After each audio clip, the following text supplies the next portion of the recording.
Seja muito bem-vindo ao Base Talk dessa semana, o nosso podcast semanal. Hoje nós estamos no episódio 12 e toda semana você acompanha aqui com a gente a nossa conversa, o nosso bate-papo sobre a pregação do domingo anterior. Essa semana não vai ser diferente. Hoje nós vamos conversar sobre o texto que foi exposto na pregação do domingo, que foi Provérbios 16. E para começar, eu quero apresentar hoje o meu convidado, o apóstolo Humberto Porto. E aí, Humberto, tudo certo? E aí, meu irmão, tudo bem? Mais uma vez um prazer estar aqui com vocês, estar aqui contigo, falando da palavra de Deus, refletindo no que aprendemos no último domingo, né? É sempre um prazer nos aprofundar na palavra de Deus. E nesse tema tão importante, né? A gente que vive na era da produtividade, né? Na era da agenda, né? Deixa eu ver na minha agenda se eu tenho um tempinho aqui, exato, né? Na era dos planos, dos sonhos e nesse período da humanidade que a gente valoriza tanto o consumo, a gente valoriza tanto, né? Coisas que às vezes não conseguem preencher o vazio do nosso coração e dar sentido para a nossa vida. Então é muito importante a gente refletir sobre essas coisas. Amém. Então, hoje tá só eu e Humberto, vai ser um bate-papo aqui muito legal. Acompanha com a gente, fica até o final, porque todo mundo faz planos para sua carreira, planos para sua família, planos para o seu casamento, planos para os seus filhos, para o seu ministério, mas quase ninguém planeja o plano B quando Deus diz não para o seu plano A. Eu já vivi momentos assim, que tá tudo certo, tá tudo encaminhado, as portas estão abertas, mas no final não saiu como esperado, porque o plano de Deus era outro. E é isso que a gente vai conversar hoje. A pergunta que fica é: Deus falhou ou eu confundi a direção com desejo? A gente vai ler então o texto de hoje, que está lá em Provérbios 16, abra sua Bíblia aí, Provérbios 16, a partir do capítulo 1, vai dizer assim: ao homem pertencem os planos do coração, mas do Senhor vem a resposta da língua. Todos os caminhos do homem lhe parecem puros, mas o Senhor avalia o espírito. Consagre ao Senhor tudo o que você faz, e os seus planos serão bem-sucedidos. O Senhor faz tudo com um propósito, até os ímpios para o dia do castigo. Esse é o nosso texto de hoje, nós vamos conversar sobre ele, e a gente já começa aqui, Humberto, nesse primeiro versículo em que a gente pode ver que nós planejamos, mas não governamos. Na verdade, o texto aqui, ele não condena o planejamento, ele não diz que planejar é errado, mas ele diz que a última palavra ou a decisão aqui vem de Deus. Eu te pergunto, Humberto, quantos planos teus, bem arquitetados e que parecia que tudo ia dar certo, foram frustrados aí pela mão do Senhor? Cara, inúmeros, né? O Shed, né, na sua Bíblia, nos seus comentários, ele até fala uma coisa interessante. Os planos dos homens, né, os nossos planos, eles não são bons. Eles não são perfeitos, né? Eles são limitados porque a nossa visão acerca da história, a nossa visão, ela é muito circunstancial e muito pontual, né? A gente não conhece a pessoa que está, sei lá, a 20, 30 metros da gente, o nosso vizinho. A gente não conhece as necessidades dos nossos irmãos como o Senhor conhece. Então, os planos do Senhor, eles são sempre melhores dos que os nossos, né? Do que os nossos. A vontade de Deus, a visão de Deus, ela vai muito além da nossa visão. Então, sempre os planos dos homens, os nossos planos, eles são piores do que os planos de Deus. Por isso que o comentarista aqui, o Shed, ele vai falar que existe um contraste muito grande quando a gente olha aí no versículo 1, né? O coração do homem pode fazer planos. E aí na parte B do versículo ele fala, mas a resposta certa, né? Fazendo esse contraste, né? A resposta certa dos lábios vem do Senhor. Ou seja, a certeza está do lado do Senhor, né?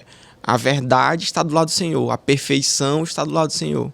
E a incerteza, e a imperfeição, e a limitação está sempre do lado do homem.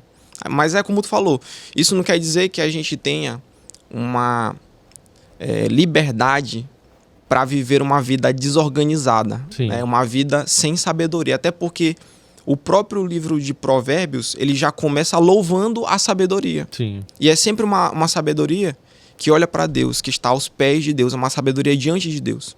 Então não é que a gente vai viver a nossa vida sem planejar, sem nos organizar, sem buscar agir de forma sábia, porque a Bíblia vai contra isso. Mas é planejar, é administrar, é nos organizar, sempre entendendo que a palavra certa está do lado do Senhor. Por isso que eu tenho que estar com os meus ouvidos atentos ao Senhor o tempo todo. Sim. E é interessante isso que traz o comentário do Shed, porque muitas vezes a gente pensa que os nossos planos, eles vão dar certo ou vão ter um resultado melhor porque a gente tem muita experiência, ou a gente tem muito conhecimento, né? Ou a gente sabe um método e a gente confia plenamente que a nossa experiência, o nosso método, o nosso conhecimento vão fazer com que o resultado aconteça, né? Na verdade, eu vejo que muito do problema do homem fazer planos, que a gente já viu que fazer planos não é errado, mas o grande problema aqui que esse versículo está tratando do homem é a questão do controle, né? É o homem entender que, sim, beleza, faça seus planos, né? Organize, estruture, mas abra mão do controle, porque a soberania é do Senhor, né? É Ele quem vai dar a última palavra. O versículo vai dizer que do Senhor vem a resposta da língua. Então, a resposta que você espera, né, vem através do Senhor.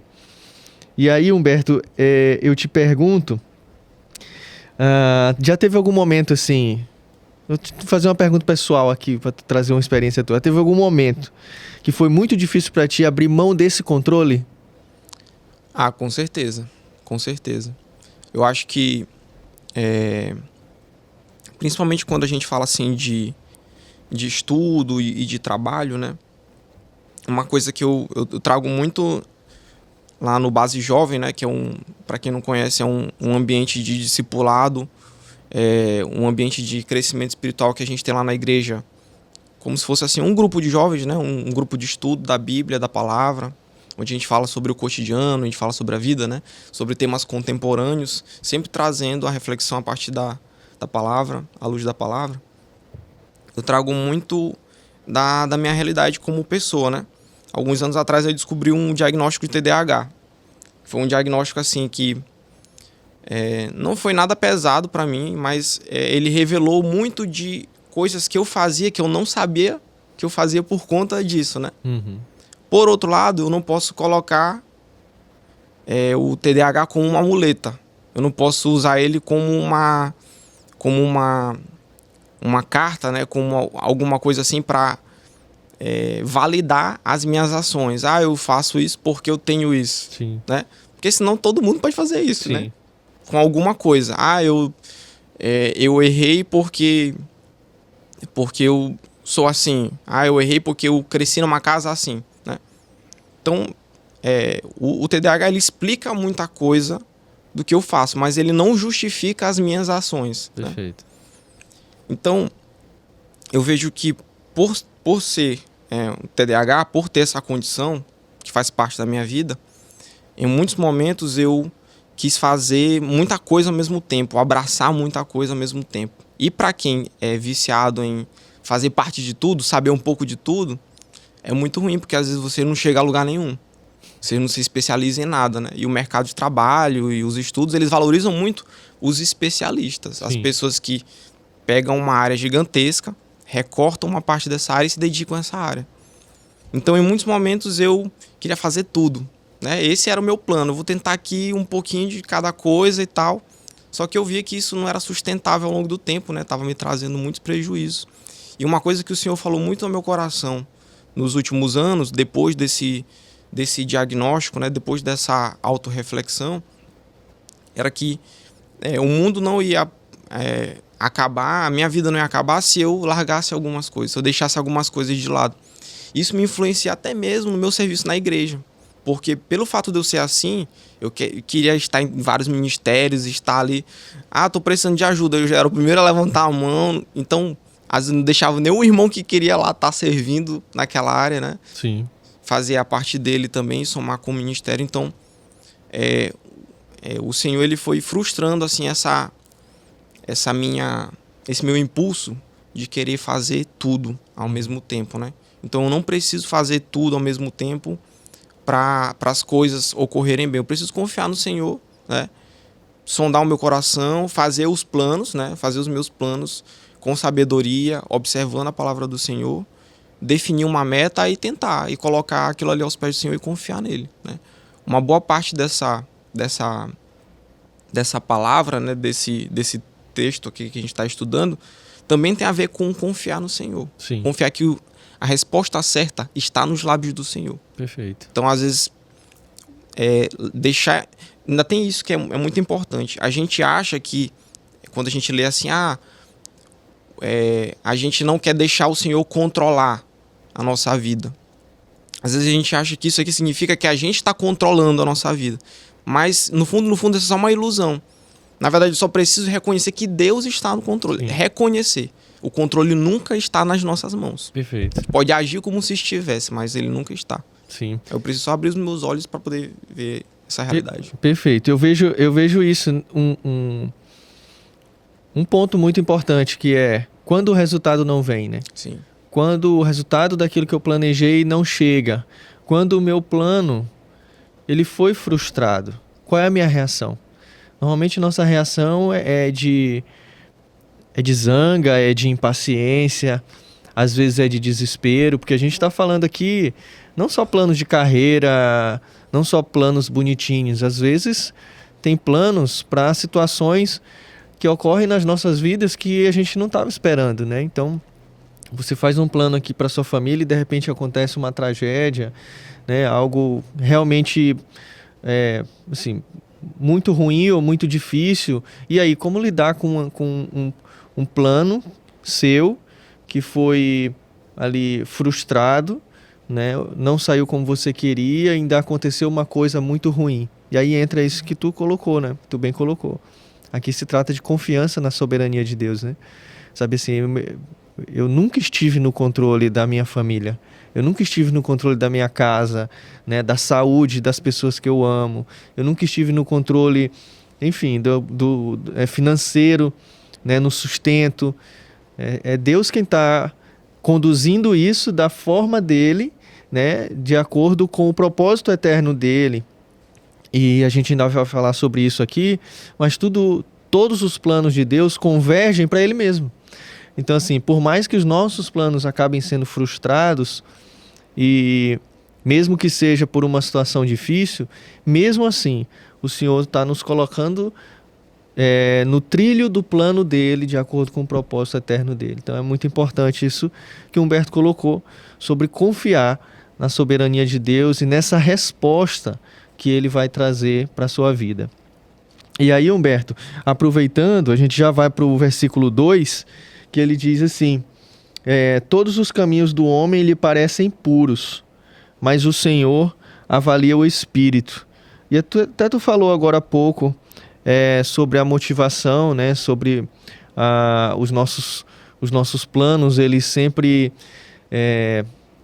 terem uma motivação pecaminosa, porque nós temos a natureza pecaminosa, mas esse versículo aqui ele nos traz meio que um choque de realidade, né?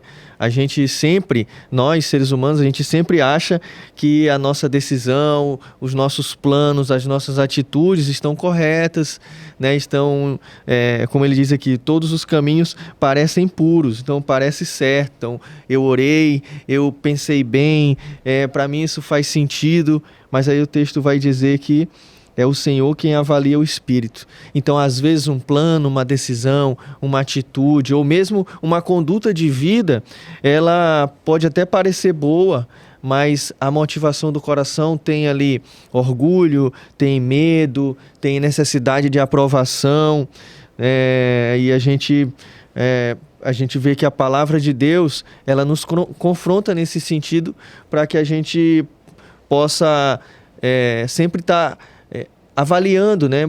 Buscando conhecer quais são as intenções do nosso coração cada vez que a gente faz um plano, toma uma decisão, enfim, define um caminho para a nossa vida.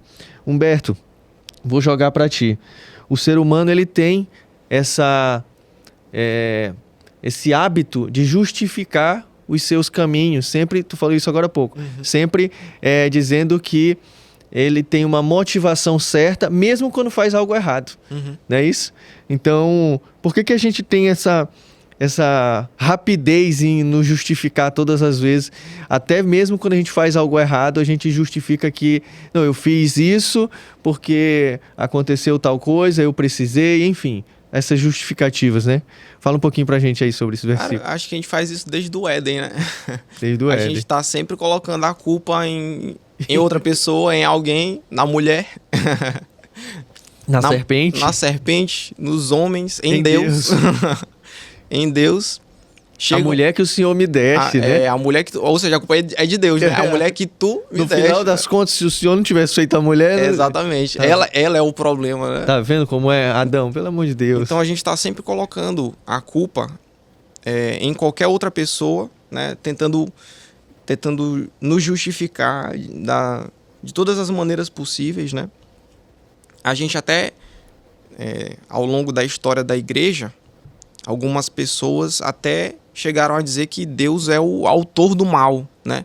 Na tentativa de também justificar a incapacidade de certas pessoas de se arrependerem diante de Deus, né? Então, a gente costuma escutar aí nos debates sobre a questão do sofrimento, né? Sobre a questão do mal. Algumas pessoas falam assim, se Deus criou tudo, logo, ele também criou o mal. Então, por que as pessoas praticam a maldade? Porque Deus é o autor do mal, né? É uma coisa que não faz sentido quando a gente olha para a Escritura, que não faz sentido quando a gente olha, né, para tudo aquilo que a Bíblia fala acerca do Senhor. Do Senhor vem a bondade, né? E da mesma fonte não pode jorrar a maldade e a bondade, né? O pecado e a justiça. Então, isso não faz o menor sentido. Mas o homem, por ele ter esse coração que naturalmente se distancia do Senhor e que precisa de uma ação divina, precisa de algo que vem de fora para resgatá-lo, ele acaba sempre buscando alternativas, né, para se justificar. Seja colocando o erro no outro ou também confiando em si mesmo, confiando numa moralidade própria, né? Eu lembro também que alguns anos atrás, quando eu não compreendia muito bem a palavra de Deus e tal, quando eu pregava, quando eu tentava compartilhar ali com alguma pessoa acerca da palavra, eu sempre compartilhava muito os princípios, né? Os princípios morais, a ética do reino e tal.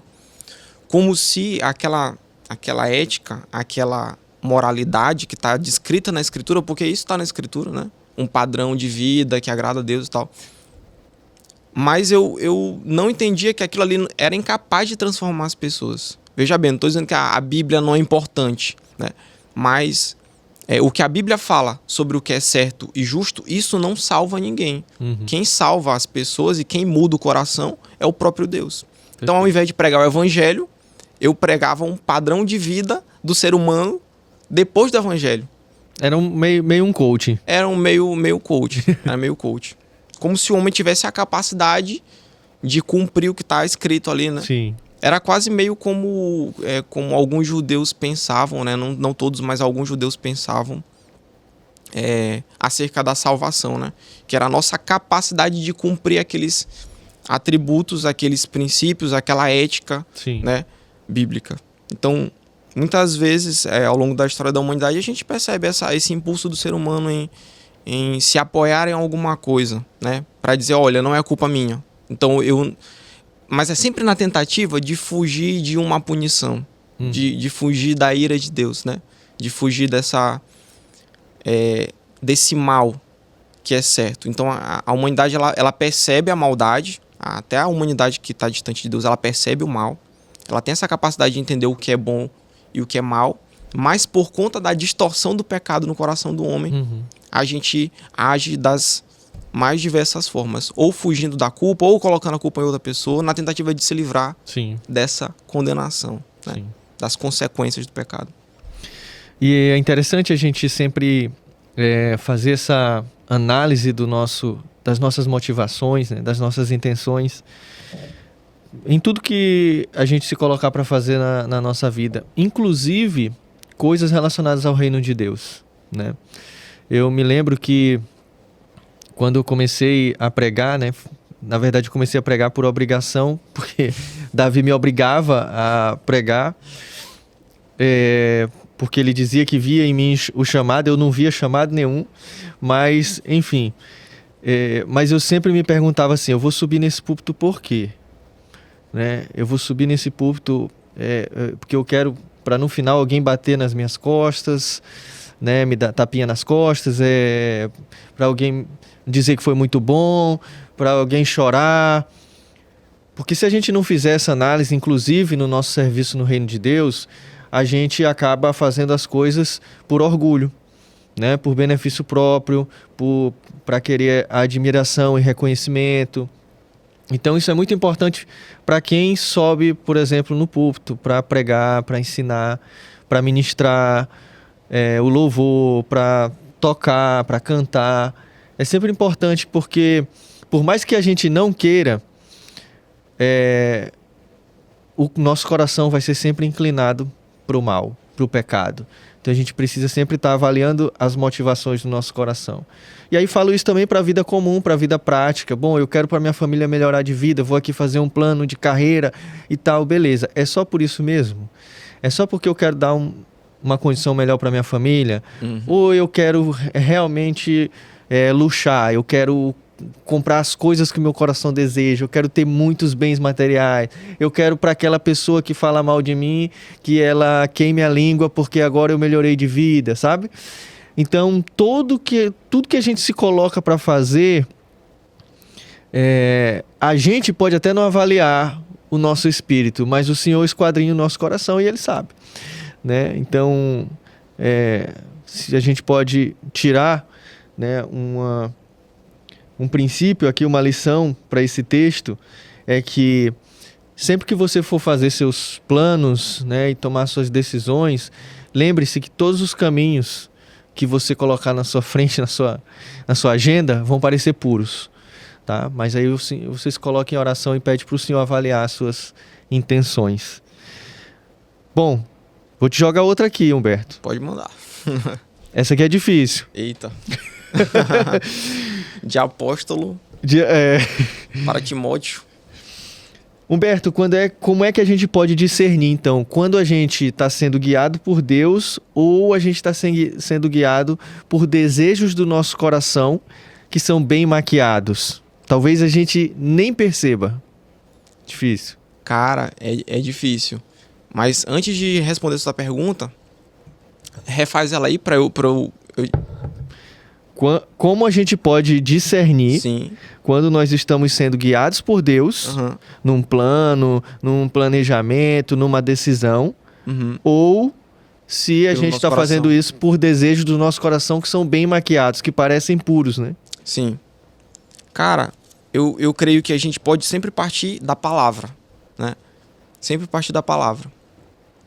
Deus, ele tem um plano bem claro para nossa vida. Ele nos chama para a santidade. Ele nos chama para ter intimidade com Ele, né? Para servi-lo. Nos chama para ser santo, né? Acho que é o principal chamado do cristão. Né? A gente é chamado para ser santo, para ser parecido com Jesus, né? Então, quando eu vivo a partir dos desejos duvidosos do nosso coração, era isso que eu queria até falar, que eu acabei esquecendo. Cara, a gente tem sempre que desconfiar do nosso coração. É a primeira coisa. Até em relação a coisas que a gente faz na igreja. A gente sempre tem que estar olhando para o nosso coração. Perfeito. Porque o nosso coração ele é tão incapaz de ser perfeito, incapaz de ser confiável, né? Que ele distorce até as coisas mais belas e transforma essas coisas em coisas que ofendem ao Senhor. Até a palavra eu posso me relacionar de forma errada com ela, Sim. se meu coração estiver errado. Eu posso usar ela como um amuleto, eu posso usar ela como... Eu posso distorcer o que está escrito nela para reforçar os meus ideais. Eu posso usar a palavra com uma visão distorcida e pregar coisas que vão fazer o povo de Deus caminhar numa direção que Deus não quer que ele caminhe, né? Então, eu sempre tenho que olhar para o meu coração como algo que é capaz de fazer coisas muito ofensivas ao Senhor e coisas muito prejudiciais a mim e à igreja, né? O nosso coração ele é sempre isso, né? A gente tem que sempre desconfiar do nosso coração e das nossas decisões e sempre buscar na palavra de Deus a certeza, buscar dos lábios de Deus, né? Escutar o que é certo. Tu estava falando aqui do versículo 2, né? E eu lembrei de mais uma coisa. A gente falou aqui no versículo 1 e no versículo 2 tem algo que é muito, muito parecido. Sempre que a gente está olhando para a palavra de Deus, a gente tem que estar atento, né? A esses detalhes, até porque a palavra de Deus é um livro, né? Ela foi escrita para nós, ela foi registrada em uma certa língua e tal, mas ela foi traduzida. E nessa tradução, algumas coisas não se perderam. Algumas coisas se perdem porque as línguas não têm uma equivalência, né, direta e tal. Mas, por exemplo, tem a ver com a tua pergunta também. No versículo 1, a gente vê a conjunção aqui, ó, mais. Uhum. No começo da parte B, né? Mas a resposta certa vem do Senhor. No versículo 2, a gente tem novamente o mais, ó, na parte B. Mas o Senhor pesa o Espírito. Então a gente sempre tem que estar atento a esses detalhes, né? Essa conjunção. Ele está colocando duas coisas em contraste. Perfeito. O contraste é entre o homem e Deus, né? O contraste mais geral, né? E o contraste mais específico é que o homem, em muitos momentos, acha que os seus caminhos são puros. E aí o autor, né, de Provérbios aqui, provavelmente Salomão, vai fazendo contraste com a visão do Senhor. O Senhor pesa o Espírito. Então o Senhor conhece o coração. Ele sabe se os seus caminhos são puros. Sim. Não importa se a gente acha que o nosso caminho é puro. Como é que eu vou saber se meu caminho é puro? Escutando o Senhor. Por quê? Porque Ele é quem pesa o coração. Perfeito. Então eu sempre tenho que olhar para o meu coração com desconfiança e para o Senhor com confiança, com atenção. A minha atenção tem que estar no Senhor. Perfeito. É nele que eu tenho essa segurança de que eu estou no caminho certo, né? Estava até conversando com uma pessoa sobre isso recentemente, sem querer me alongar muito aqui. Às vezes, quando a gente está servindo ao Senhor no ensino, como esse aqui é um ambiente de ensino, eu estou trazendo esse exemplo, né? No PB, no pastoreio, na pregação, nos pequenos grupos, a gente tem a tendência, por estarmos na era da produtividade e pelo pecado no nosso coração, né? O pecado está sempre aí. Às vezes a gente tem a tendência de olhar para a palavra de Deus e de olhar para os assuntos de Deus que já estão sendo estudados aí há mais de 2000 anos, como se fosse um conteúdo de escola, de faculdade, né? Como se fosse um livro, apenas um livro, né? A gente olha de maneira muito técnica e muito intelectual para a palavra de Deus e tal, e às vezes a gente esquece que a gente precisa meditar nessas verdades, precisa refletir nessas verdades e repensar a nossa vida a partir dessas verdades. Perfeito. Porque senão isso nunca vai se tornar realidade na minha vida. E eu posso seguir os desejos do meu coração com a palavra na cabeça. Perfeito. A palavra vai estar toda na cabeça. É um decoreba, né? De terceiro ano. Eu sei tudo que tem na palavra, mas até isso virar algo que está no meu coração, que muda o meu coração, que muda a maneira como eu vivo. É como o Davi falou uma vez na pregação. Isso tudo aqui está na nossa cabeça, até que o Senhor venha, né? E o Senhor vem, Ele faz a obra, mas eu preciso também, né, andar de acordo com essa obra. Eu preciso buscar ser aperfeiçoado, né? Eu preciso buscar escutar a palavra de Deus, refletir nessa palavra, orar, para que o Senhor nos ajude a viver o que está aqui, orar para que o Senhor nos ajude a ser transformado de acordo com o que Ele fala na sua palavra, que nós precisamos ser transformados, né? Perfeito. Então, já fica aí mais uma frase para o livro Frases Deslumbrantes do pastor Davi. Qual foi a frase? A palavra está apenas na nossa cabeça, algo assim, até que o Senhor venha. Pronto. Mais uma. No podcast passado a gente já colocou algumas Foi? no livro, agora mais uma. Mais uma. Frases deslumbrantes do pastor Davi. Essa pra mim foi chocante, eu lembro dela até hoje. Acho que foi ano passado, no meio do ano passado, mais ou menos assim. Pronto. Editor, tu coloca na tela aí a frase.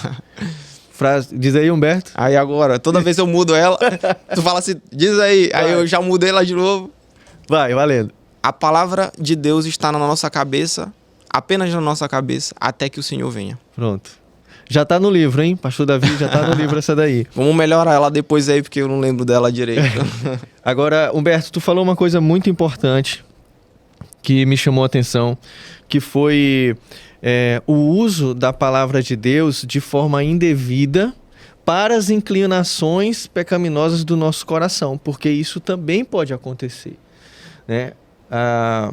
O versículo 2 deixa bem claro que todos os caminhos do homem lhe parecem puros. E a gente vê que muitas vezes a palavra de Deus é utilizada como justificativa para esses caminhos que parecem puros, mas que na verdade estão inclinados para o mal. Eu me lembrei de um filme chamado O Livro de Eli. Para quem ainda não assistiu, é um futuro pós-apocalíptico, né? Aconteceu, enfim, o mundo está um caos e ali só tem um exemplar da Bíblia. E aí o protagonista, que é o Denzel Washington, ele protege esse exemplar da Bíblia, até que um homem muito ganancioso, muito poderoso, que tem ali os seus capangas, ele consegue descobrir que o protagonista tem esse livro e ele quer esse livro de qualquer jeito. Por quê? Porque naquele momento de vida, a fé das pessoas está abalada, elas não têm em que acreditar. E ele sabe que aquele livro, ele pode ser utilizado para a manipulação das pessoas, para tornar ele mais poderoso ainda. Então, a inclinação do coração dele está totalmente para o mal e ele quer usar a palavra de Deus em benefício próprio. Para os seus planos. Para os seus planos. É isso. É por isso que o versículo diz, todos os caminhos do homem lhe parecem puros, mas Deus pesa o espírito, né? Avalia o espírito. Bom, a gente vai agora para o versículo 3, que é o ponto alto aqui, digamos, desse texto, que ele vai dizer assim, consagre ao Senhor tudo o que você faz, e os seus planos serão bem-sucedidos. Esse eu acho que é um dos versículos mais mal compreendidos da Bíblia, um dos mais utilizados aí para heresia, né? Normalmente as pessoas utilizam assim, Deus, eu já fiz os planos, agora abençoa. Deus, eu já fiz meus planos, está aqui, agora assina embaixo, carimba, mas não tira nada. Faz do jeitinho que eu coloquei, porque eu sei como é que vai fazer dar certo. Eu sei fazer esse plano dar certo. Eu só preciso da sua bênção, né? Então, muitas vezes esse versículo é mal utilizado. Mas aqui, Humberto, não é esse o sentido do texto. Ele já começa dizendo assim, consagre ao Senhor, ou em outras versões está, entregue ao Senhor tudo o que você faz, né? Então aqui, essa parte A do versículo, esse consagrar ou esse entregar não é fazer o plano e pedir a bênção do Senhor ou pedir que ele assine embaixo. Humberto, explica um pouquinho pra gente qual é a visão bíblica dessa parte A do texto, então. Entregue ou consagre ao Senhor tudo que você faz. Bom, consagre ao Senhor, né, como tu trouxe lá na última pregação, não tem a ver com eu montar os planos, né, e pedir para o Senhor depois autenticar, como se eu estivesse levando a minha decisão para o cartório para receber a assinatura, né? Mas confiar que os planos verdadeiros, eles são do Senhor, né? Eu até esqueci o significado da palavra que tu trouxe lá no culto para consagre, né? Qual foi a palavra que tu trouxe? Entregar, né? Entregar. Entregar. Entregar. Aqui o sentido é entregar ao Senhor os seus planos para que eles sejam estabelecidos corretamente. Isso. Né? Então, sejam colocados aí no trilho do Senhor, digamos assim. E é um pouco diferente da visão de consagre que a gente tinha aqui, principalmente a igreja brasileira ali do começo dos anos 2000, da década de 90, que era aquela coisa de tipo assim, eu tenho alguma coisa, eu preciso ungir, né, esse objeto, essa coisa, para que essa coisa seja santa, né? Então eu lembro até que quando eu me converti ali no começo de 2000, a gente começou a frequentar uma igreja e tal, e eu tinha uns ursinhos de pelúcia lá e tal. E minha mãe era assim, ela tinha um negócio com boneco, né? Até hoje as pessoas têm um pouco com isso, né? Com boneco e tal, com bebê e tal. Sim. Como se fosse ali alguma coisa assim que pode ser possuído por um demônio, alguma coisa assim, sabe? Coisa de desenho e tal, essas coisas, né? Então a minha mãe, ela foi lá e ungiu os bonecos, né? E a nomenclatura que era utilizada na época era consagrar. Consagrar, isso mesmo. Então você consagrava pra, tipo assim, Deus impedir que aquilo ali fosse um mal, pra fazer um mal e tal, né? Então, só que a ideia de consagrar aqui, que tu trouxeste, é diferente. É diferente. O consagre aqui... É entregar. Né? O consagre aqui é tirar o peso do próprio controle e entregar para Deus. Exatamente. Não tem nada a ver com Deus assina aqui, né? Deus protege aqui, coloca um campo de força ao redor desse brinquedo aqui. É exatamente isso. E também é interessante, que também carrega essa ideia do que tu trouxe aí. Na parte B ele vai falar assim, e os teus desígnios serão estabelecidos. Como é que tá na tua versão aí?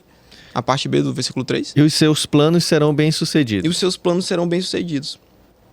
Ou seja, o Senhor é que vai conduzir esses planos. É o Senhor que vai carregar o peso, né, dessa decisão. Sim. O Senhor é que vai tomar isso sobre si. Isso reverbera também, ecoa muito uma verdade que a gente vê lá em Gênesis, se não me engano, no capítulo 15 de Gênesis. Quando Deus faz aliança com o homem. Às vezes a gente fala desse período da história do povo de Deus como se o homem tivesse feito uma aliança com Deus. Como se o homem tivesse tido um plano e Deus foi lá e autenticou esse plano. Sim. Né? O plano de salvação, que a gente até cantou no último domingo, né? O plano de salvação. Mas não, foi Deus quem fez a aliança com o homem. E é Deus quem pagou pela quebra da aliança que a gente continuamente faz todos os dias. Exatamente. Desde antes dessa aliança e depois dessa aliança até hoje, né? Então é o Senhor que carregou o peso desse plano. Até a falha do homem em agir de acordo com esse plano de salvação, é o Senhor quem carrega, né, esse fardo, né? E aí Deus, lá no Antigo Testamento, lá em Gênesis capítulo 15, eu não estou muito lembrado da passagem, mas é mais ou menos assim. Deus faz aliança com Abraão, né? E ali eles rasgam um animal ao meio, né? E o Senhor passa no meio desse animal, né? Simbolizando que o peso, né? A culpa, o sofrimento pela quebra da aliança era ele quem iria pagar, na pessoa de Jesus. Sim. Né? Muito tempo depois. E esse princípio ele é cumprido, né, com o sacrifício de Jesus na cruz do Calvário. Perfeito. E essa ideia de tirar o peso, né? Então, eu entrego, tá aqui, eu faço os meus planos, o Senhor já disse ali no versículo 1, faça os seus planos, se organize, se estruture. Então, eu faço os meus planos, mas eu tenho a consciência e a fé e a confiança de entregar nas mãos do Senhor, dizendo assim, eu não tenho o controle e eu entrego para o Senhor porque eu sei que o Senhor está no controle. E aí, o que o Senhor vai fazer? Esses planos, eles vão ser redefinidos de acordo com a vontade de Deus, de acordo com o propósito eterno de Deus. E aí sim, esses planos serão bem-sucedidos, ou os seus desígnios serão estabelecidos. Então, quando eu faço isso, quando eu entrego, né, tirando de mim um controle, reconhecendo que o controle está nas mãos dele, aceitando o sim ou não de Deus, ele vai colocar de acordo, ele vai redefinir esses planos de acordo com o plano dele, que é muito melhor para as nossas vidas. E esses planos de Deus, eles serão bem-sucedidos. Tim Keller, eu trouxe uma frase dele na pregação e eu vou trazer aqui. Tim Keller diz que Deus nos dará o que teríamos pedido se soubéssemos tudo o que Ele sabe. Então Deus não vai nos dar o que a gente quer, o que a gente acha que é bom, o que a gente acha que é certo. Mas Ele vai nos dar aquilo que nós teríamos pedido em nossas orientações se a gente soubesse o que Ele sabe. Exatamente. Então, Humberto, o bem-sucedido aqui não é uma prosperidade material. Não é uma prosperidade material, com certeza. Os desígnios estabelecidos não quer dizer que você vai ficar rico, não quer dizer que você nunca mais vai ter problema e que você não vai ter problema de saúde para você ou para sua família. Não tem nada a ver com isso, na verdade, né? Quando a gente olha para a palavra de Deus, as verdades elas são muito mais profundas e muito mais eternas, né? E muito mais abrangentes do que a nossa visão limitada pode enxergar, né? Eu até abri aqui na passagem que eu mencionei antes, né? Que também traz muito essa ideia de que o que Deus nos promete quando a gente consagra algo a Ele, não tem nada a ver com riquezas, né? Em Gênesis capítulo 15, lá no versículo 9, que acontece aquilo que eu falei. Sim. Aí a gente tem aqui, ó, respondeu-lhe, toma-me uma novilha, uma cabra, um cordeiro, cada qual de 3 anos, uma rolinha e um pombinho. Ele, tomando todos esses animais, partiu-os ao meio e lhes pôs em ordem as metades, uma defronte das outras, e não partiu as aves. As aves de rapina desciam sobre os cadáveres, porém Abraão as enxotava. Aí Abraão cai em sono profundo, no versículo 12, ó, ao pôr do sol caiu em sono profundo, Abraão, e grande pavor e cerradas trevas o acometeram. Então lhe foi dito, sabe com certeza que a tua posteridade será peregrina em terra alheia, será reduzida à escravidão e será afligida por 400 anos. Mas também eu julgarei a gente a que tem sujeitar-se, e depois sairão com grandes riquezas. E tu irás para os teus pais em paz, serás sepultado em ditosa velhice. Na 4ª geração tomarão para aqui, porque não se encheu ainda a medida da iniquidade dos amorreus. E sucedeu que, posto o sol, houve densas trevas e um fogareiro, que representava ali a presença de Deus, né? Um fogareiro fumegante e uma tocha de fogo passou entre aqueles pedaços. Naquele mesmo dia fez o Senhor aliança com Abraão, dizendo, a tua descendência dei esta terra, desde o rio do Egito até o grande rio Eufrates. Então ali era Deus demonstrando que o que ele estava prometendo para o ser humano era que ele ia carregar o peso, né, desse plano de salvação. Ele que ia carregar o peso da quebra da aliança. Porque Deus já sabia que o homem ia quebrar a aliança. Né? Então esse ato de entregar ao Senhor os nossos planos tem a ver com confiar nesse Deus. Esse Deus que assume o risco por nós. É o Deus que faz o empréstimo e quem paga o risco é Ele mesmo. É uma coisa que a gente não vê na nossa vida, no dia a dia, né? Quando a gente faz um empréstimo no banco, né? O banco, a gente que paga pelo risco, né? Sim. E o Senhor não. O Senhor que nos dá aqui a salvação, o Senhor que assume os problemas e Ele é quem paga, né? Pela quebra do contrato. Esse é o nosso Deus. Esse é o nosso Deus. E tu falando de Abraão, me lembrou muito da... Aliás, aí na leitura desse texto, eu achei muito interessante, porque Deus até revela um pouco do plano dele aí para Abraão, e é um plano... Não é um plano muito bom não, no começo, né? Porque... Vai ter escravidão. Vai ter escravidão, o pessoal vai andar errante. Então assim, veja, Abraão podia dizer assim, Senhor, eu tô fazendo aqui o que o Senhor tá mandando, o meu povo, minha descendência vai estar em escravidão. Enfim, a gente sempre faz planos pro bem, né? Desejando o bem, desejando o melhor. Conforto, a prosperidade financeira. E aí, mas Deus tem seus propósitos eternos, e mesmo que a gente passe por dificuldades, por momentos de deserto, de tristeza, de problemas, exatamente, mesmo assim, tudo está de acordo com a vontade e com o plano de Deus, que é muito maior, que é muito melhor e que está dentro do seu propósito eterno. Nós não somos o centro do universo e Deus quebra o nosso egocentrismo todos os dias, né? Tudo é para Ele e para a glória dele. É verdade. Imagina, por exemplo, se Paulo tivesse feito um plano de conforto para sua vida, um plano de prosperidade financeira, a gente não estaria aqui, colhendo os frutos do martírio dele, né? Da entrega visceral, da entrega total dele, né, para o ministério. E como a gente também vê muitos outros missionários, né? Que a gente acompanha de perto, que são nossos amigos, que estão por aí pelo mundo pregando o evangelho de Deus, entregando a sua vida. Verdade. E se eles tivessem esse plano deles, pensando só no seu conforto, no seu bem-estar, no bem-estar da sua família, que é algo muito pesado, né, quando a gente para pensar. Sim. Eles entregam tudo pela causa do evangelho. E se eles entregassem o seu plano para Deus autenticar? Sim. Será que a gente estaria aqui colhendo os frutos, né, dessa entrega? É verdade. E eu tenho certeza que você que está nos assistindo, com certeza você tem testemunho de coisas que você viveu, que não estava de acordo com o seu plano, ou planos seus que foram frustrados, mas que depois você viu a mão graciosa de Deus ali, você viu que o plano de Deus era melhor do que aquilo que você estava caminhando, né? E para a gente ir aqui para o final, Humberto, no versículo 4, então ele vai finalizar dizendo assim: o Senhor faz tudo com um propósito, até os ímpios para o dia do castigo.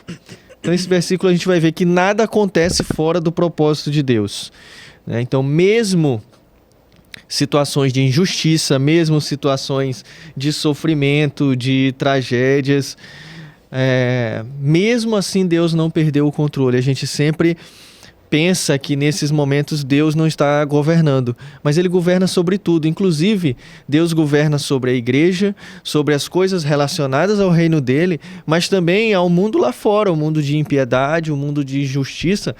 Tudo isso está acontecendo de acordo com o governo de Deus, de acordo com a vontade dele, com a vontade soberana dele. Então, a soberania de Deus envolve não só a igreja, mas o mundo como um todo.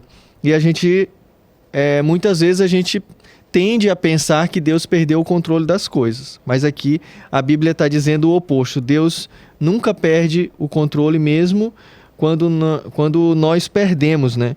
E aqui é um momento, acho que é um versículo, Humberto, que ele nos traz segurança, né? Que ele sustenta a nossa fé para momentos difíceis, né? Quando ele diz que o Senhor faz tudo com um propósito, não é isso? Com certeza, com certeza.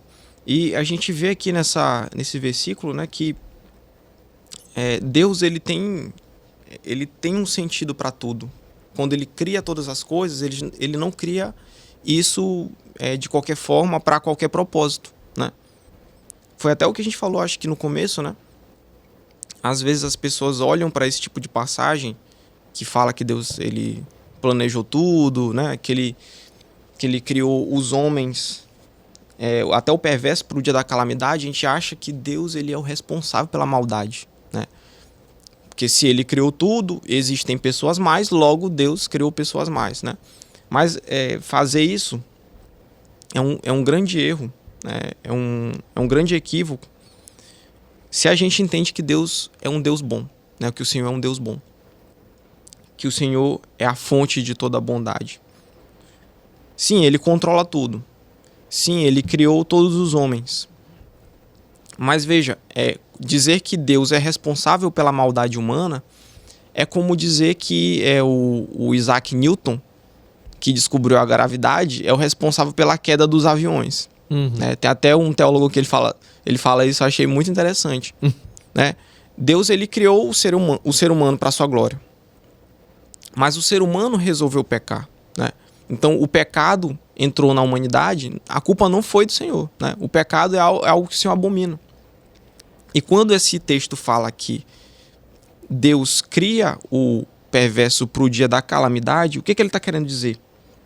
Ele está querendo dizer que até o perverso, que se tornou perverso, né, que nasceu perverso, ele tem uma função dentro do plano de salvação de Deus. Ou seja, Lutero tem uma frase muito famosa, né, que muita gente acha ela meio estranha, que ele fala assim, que até o Satanás é o Satanás de Deus, o diabo é o diabo de Deus. Ou seja, não é que Deus concorda com Satanás, não é que Deus está de acordo com o que Satanás faz, mas é que Satanás não pode agir fora da vontade divina. Exatamente. Então, quando, por exemplo, quando a gente vê o relato de Jó, por exemplo,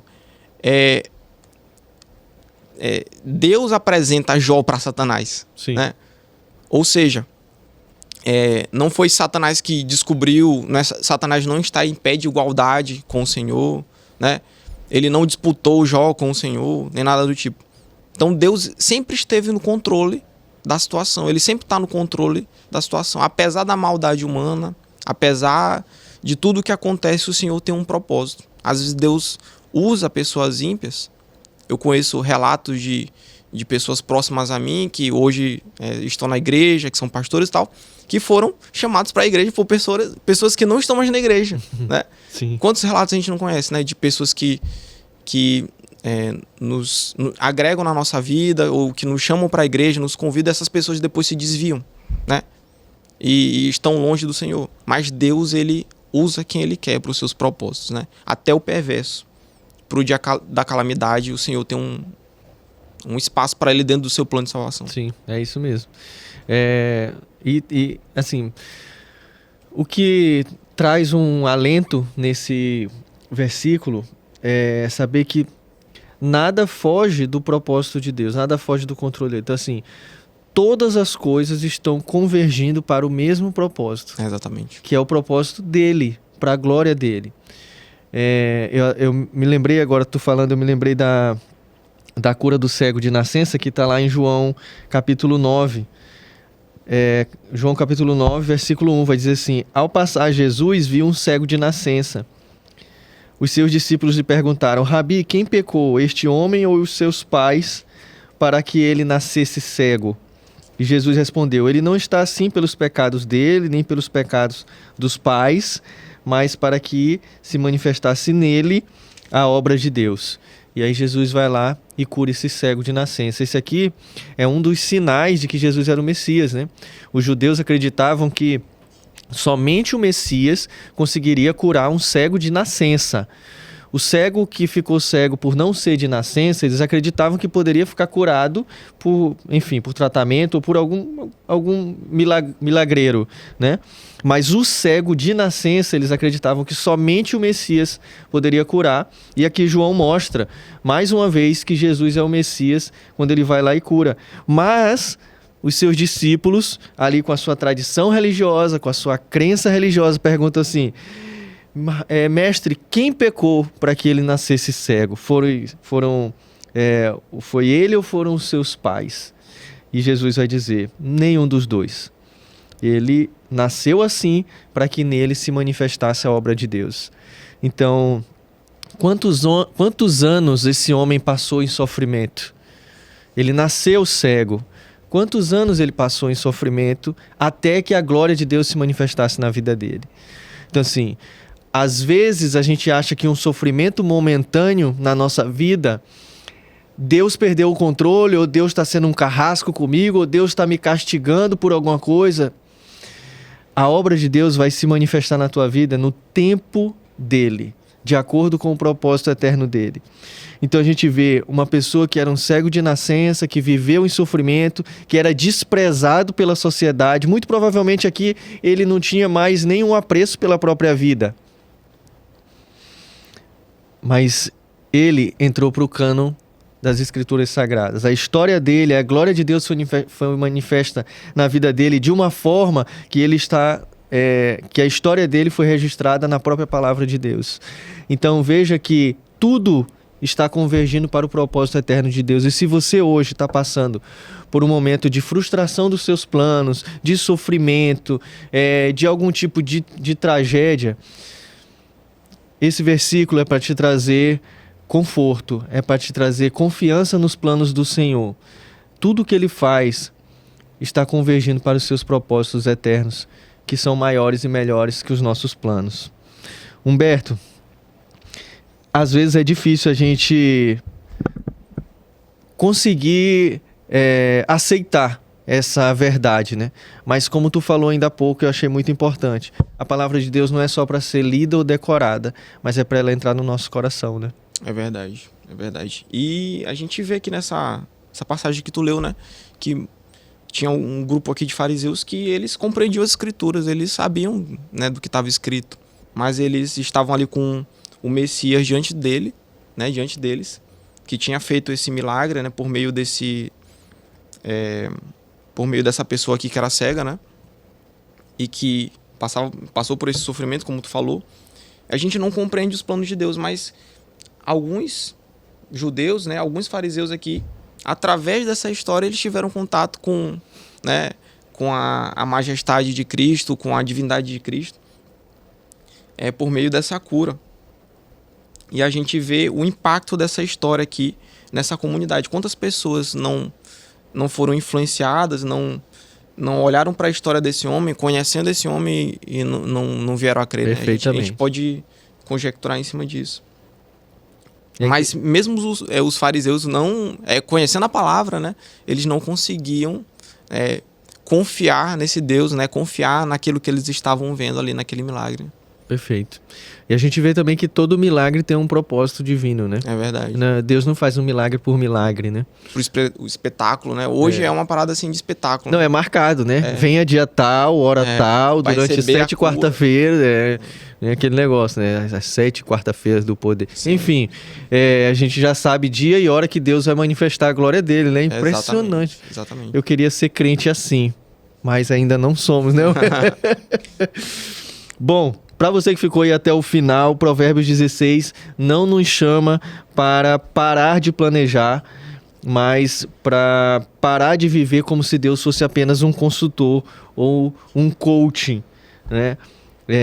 Eu deixo aqui algumas reflexões para você que está nos assistindo. O que esse texto mais te confrontou hoje? O que você pode sair daqui refletindo aonde esse texto falou contigo? E o principal, qual é o plano que você precisa entregar verdadeiramente para Deus, tirar o peso do seu controle e confiar que ele vai ser redefinido e que ele vai ser estabelecido corretamente de acordo com a vontade e a soberania de Deus. Então pense sobre isso, medite nessa palavra, porque Deus nos chamou para confiar nele não só quando a gente entende, mas quando a gente precisa abrir mão dos nossos planos. Humberto, deixa aí tua mensagem final para quem está nos assistindo. E depois, se puder também, já pode fazer uma oração aí para a gente finalizar. Bom, com certeza. Então, meus irmãos, esse texto que a gente trabalhou hoje foi um texto que mexeu muito com quem esteve presente ali no culto, né? Espero que também esse texto ecoe no seu coração, porque são verdades eternas, atemporais e que são sempre importantes para a gente. A gente sempre precisa refletir acerca da confiança em Deus, né? A gente precisa confiar no Senhor e desconfiar do nosso coração. Nosso coração ele não é digno de confiança, né? Ele precisa ser impactado, ferido pela palavra. Amém. Constantemente. Não apenas a nossa mente. A gente tende a encarar a palavra de Deus como um livro. Tem dois extremos, né? Um livro que é apenas espiritual, que não é um livro, que não precisa ser estudado, né?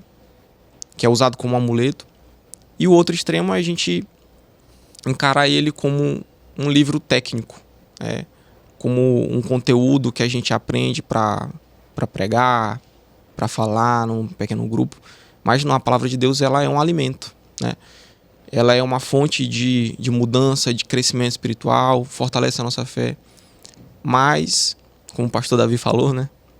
Ela só vai estar na nossa cabeça, né? Até que o Senhor venha. Então é preciso que a gente reflita no que a gente está lendo, tente olhar para a palavra de Deus e refletir sobre as nossas atitudes e o que isso significa para mim, o que isso significa para a minha vida, né? Como que eu posso mudar diante daquilo que está sendo condenado e como eu posso seguir aquilo que eu estou sendo orientado, né, pela palavra de Deus, e orar ao Senhor para que a gente seja transformado, para que a gente seja alcançado por essa graça. Então a mensagem que eu deixo para vocês, meus irmãos, né, e também para nós aqui, né, é que a gente busque refletir na palavra de Deus e busque no Senhor, né, a mudança e a transformação. Nós não somos capazes de seguir o que está escrito perfeitamente, mas Jesus foi capaz de fazer isso. E é preciso que a gente tenha fé nele, confie nele, porque o Senhor, ele tem um plano para a nossa vida, e o plano dele é muito melhor do que o nosso. Amém. E ele é o único capaz de fazer o plano infalível, né?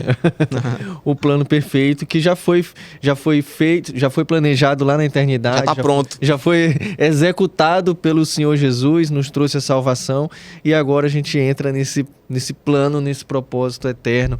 E que maravilha, que privilégio para nós hoje fazer parte do plano de Deus. Meus irmãos, meditar sobre isso nos traz refrigério, nos traz alento, nos traz conforto, saber que hoje nós somos salvos pela graça de Deus, fazemos parte desse plano e estamos aqui seguindo nesse caminho que sim, ele vai nos levar até mais próximo, cada dia mais próximo dele. A gente vai finalizar, Humberto, por favor, fazer uma oração para a gente finalizar aqui nosso episódio. Mas já vou deixar aqui o pedido para você que ainda não curtiu, curte esse vídeo, se inscreve aí no nosso canal, aciona ali a notificação para você receber toda vez que tiver um vídeo novo e compartilha com quem você acha que precisa escutar um pouco dessa palavra, do que a gente conversou aqui sobre esse texto. Compartilha lá para os seus amigos, para os seus irmãos em Cristo também. Tá bom? Vamos lá para a oração. Amém, vamos orar. Senhor nosso Deus, nosso Pai, te agradecemos, Senhor, por esse momento de crescimento, Senhor, esse momento, Senhor, de comunhão. Amém. Aqui com o meu irmão Diego, com os meus irmãos aqui presentes no estúdio, amém, com os meus irmãos da base, Senhor. Te agradeço, Senhor, por essa comunidade que é uma bênção, Senhor, nas nossas vidas. Amém, Deus. Te pedimos, meu Pai, que essas verdades ecoem, né, no coração dos nossos irmãos, nos nossos corações. Amém. Que a gente entenda, Senhor, que a Tua palavra, Pai, ela não é apenas uma fonte de conhecimento, um conhecimento frio, que não impacta, que não transforma nas nossas vidas. Amém. Pelo contrário, que a gente lembre, Senhor, que a Tua palavra, ela é um alimento, Senhor. Amém. Ela é uma fonte, né, de água viva. Ela traz verdades, meu Pai, que alimentam a nossa alma, Senhor, e que nos ajudam a caminhar, Senhor. Caminhar, Senhor, seguindo os Teus passos. Caminhar para a salvação, Pai. Que venhamos entender, Senhor, que o Teu plano já foi traçado. Ele já foi executado e ele já foi cumprido na pessoa de Jesus. Nós precisamos apenas perseverar, Senhor, nas verdades de Jesus. Precisamos apenas confiar que o Teu plano é perfeito, que o Teu plano é infalível, Pai. Perdoa os nossos pecados. Perdoa, Senhor, a nossa desconfiança. Perdoa, Senhor, quando confiamos no nosso coração, quando confiamos na nossa capacidade de conduzir a nossa própria história, Senhor. Nos livra, Senhor, dessa mentira, desse falso entendimento de que nós somos capazes de fazer isso. Amém. Que a gente é capaz de viver uma vida plena, de viver uma vida, Senhor, uma vida feliz, uma vida, Senhor, satisfeita, em nós mesmos. Nos ajuda a entender, Senhor, que só em Ti, Senhor, nós podemos ter descanso. Amém. Só em Ti, Senhor, os planos mais perfeitos, os planos infalíveis vão dar certo, Senhor. Amém. É só o Teu plano, Senhor, que vai dar certo. Aleluia. Nos ajuda a confiar no Senhor, em nome de Jesus. Amém. Amém. Humberto, obrigado pela presença, meu irmão. Você que está nos assistindo, muito obrigado. Deus te abençoe e até a próxima semana.